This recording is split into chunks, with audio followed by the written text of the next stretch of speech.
So I asked my team after we started to see these attacks, I said, do a Venn, so I love Venn diagrams, you know, those 3 circles. And so I said, let's do a Venn diagram. From which states are we seeing attacks on voting rights, women's reproductive health rights, and LGBTQ rights? LGBTQ rights. LGBTQ rights. You would not be surprised of the intersection. It was so apparent and clear. Montage. They're trying to wipe out federal funding to end the HIV epidemic, strip funding from community centers for seniors, reinstate the ban on transgender troops, ban the Department of Justice from enforcing civil rights laws, ban pride flags from flying on public lands. Who the hell? Oh.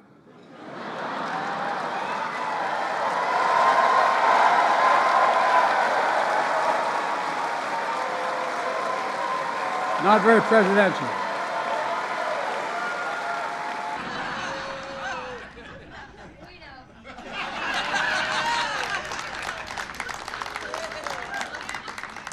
And so when I went on Meet the Press the next week, I think it was the next week, I answered the question honestly. And everybody thought that I had jumped the gun on the president. I didn't know the president was, and his staff was thinking about, in fact, the president moving right after the election. And I got to tell you, he's a great guy. I went in on Monday, and all the national press saying Biden's going to really get nailed when he walks in and sees the president every morning. He got up, and he walked over to me and said, well, you told me. He gave me a kiss. I swear to God. So anyway, but it's just, look, folks, it's just kind of basic stuff. The fact of the matter is that we're in a position where transgender men and women, they're in a position where they should be able to do anything anybody else in the world can do. There should be no difference. I mean it sincerely. And so the whole thing has to change. I mean, it really does. And they threaten the legal recognition of same-sex marriage. And these are just the cruel attacks on the LGBT community. They're attacks on the foundations of our democracy. You know, they take aim at our fundamental values and principles, like the right to free expression, the right to make our own health care decisions, the right to raise our own children. There's no such thing as someone else's child. No such thing as someone else's child. Our nation's children are all our children. I'm never going to stand by and watch families terrorized, doctors and nurses criminalized, or any child targeted for who they are. It's who they are. They tried to condemn Americans for being who they are, for loving who they are, and loving who they love openly and with pride. This shouldn't be about conservative, liberal, red or blue. It should be about realizing the promise of the Declaration of Independence. Sounds corny, but a promise rooted in the sacred and the secular. So let's see the big picture at play here. We're coming for your children.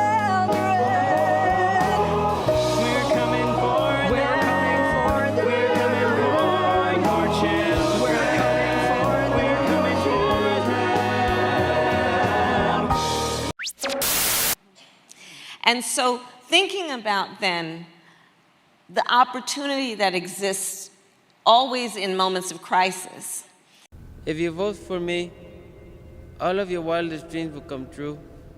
And on this point, the importance then of the coalition and building the coalition and creating spaces and opportunities for the folks who have been fighting for voting rights to be in the same room with those who have been fighting for maternal health care and reproductive health care, those who have been fighting for LGBTQ rights, LGBTQ rights, LGBTQ rights, and to bring folks together, understanding that if we step back and look clearly at what's happening, there is a full-on attack at play that I believe is part of a national plan to attack hard-fought and hard-won freedoms.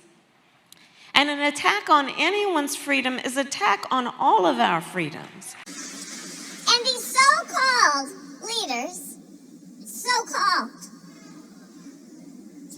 claim that, well, we just think that this is a decision that should be made by the folks in the states. People in the states can vote on this, right?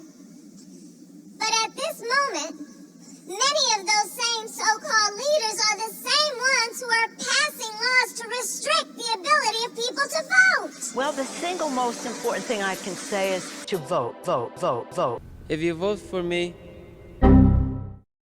Good morning. And so looking at it then as an opportunity to build the coalition, understanding again that these attacks are about folks who are exerting their rights. Like when we talk about freedoms, it is a right. It is a right. These are attacks on our rights, on your rights, on their rights, on rights. Everyone in this room is now dumber. An attack on rights is something that we must see clearly as being an offense to foundational principles about who we are as a country. I award you no points, and may God have mercy on your soul. There have been many anti-LGBTQ+ bills introduced and enacted, outlawing things like gender-affirming healthcare and banning kids from playing sports. To go deeper into this issue, here with us today is Dylan Mulvaney, who's welcomed us into her life by, showing on social media her Girlhood series. Let's take a look. My name is Dylan Mulvaney. I am a trans woman, and I am documenting my transition publicly on TikTok for the world to see.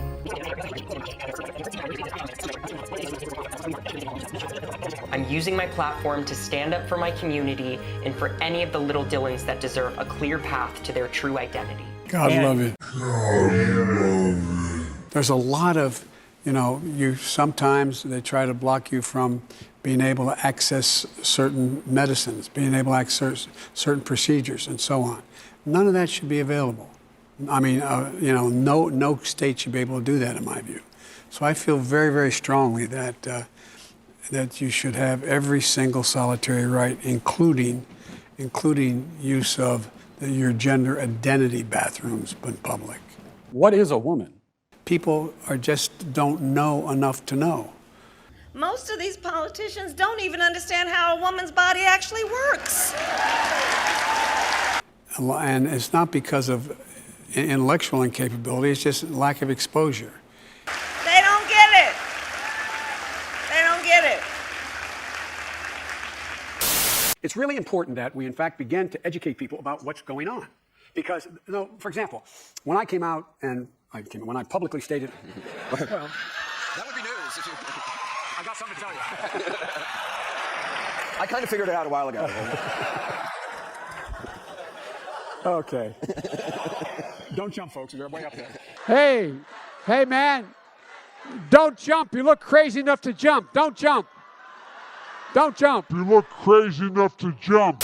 The thing that gets me about the anti-trans conservative rhetoric around puberty blockers for trans kids is that if they really did care about making sure children weren't being mutilated or weren't being coerced, they would be the #1 advocates for puberty blockers, not only because they're empirically supported and because they were developed for cisgender people, but because they would realize that forcing somebody to go through a puberty with a dominant hormone that is misaligned with your actual gender, that would be, by their terms, mutilation. Because imagine if we sat a bunch of 13-year-old cisgender boys around and we were like, hey boys, we know that you're boys. And we know that you've been boys as long as you've been alive, and it's very clear to us that you are boys, but we just want to be so sure. So we're actually going to make you go through estrogen-based puberty instead. So that way, when you get to the end of that road and you're 18, you can decide if you still wanted to be that boy that you always showed signs that you were.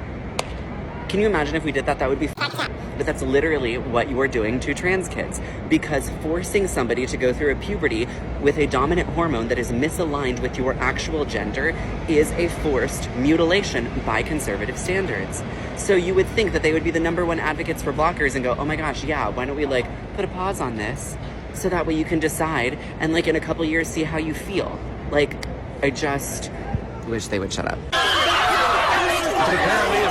True international effort to pressure. These extremists plan to take their agenda national.